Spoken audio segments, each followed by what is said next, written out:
that Democrats have now seized on this, as if they ever wanted transparency when it comes to Jeffrey Epstein, which is an asinine suggestion for any Democrat to make. The Democrats had control of this building, the White House, for 4 years, and they didn't do a dang thing when it came to transparency in regards to Jeffrey Epstein and his heinous crimes. It was this president who directed the Department of Justice and the Attorney General to do an exhaustive review of all files related to Jeffrey Epstein, which they did.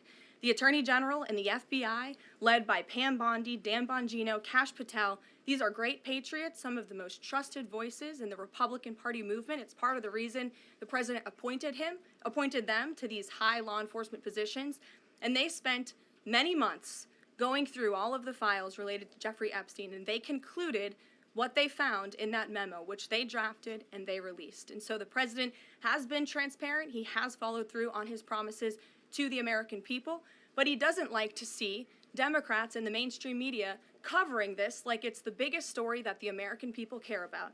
The president has been working so hard this week. On Tuesday, he went to Pennsylvania, where he secured $90 billion in investments for the Commonwealth, for the people of that state.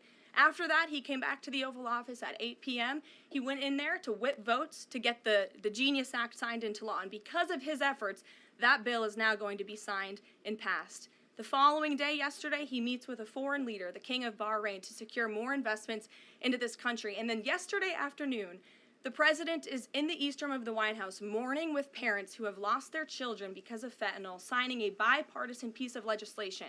And not a single cable network in this country took that event live and covered that event like they should. Those are the issues the president cares about. What could be more important to the American people than helping families who have lost their children? Those are the issues this president is going to remain focused on.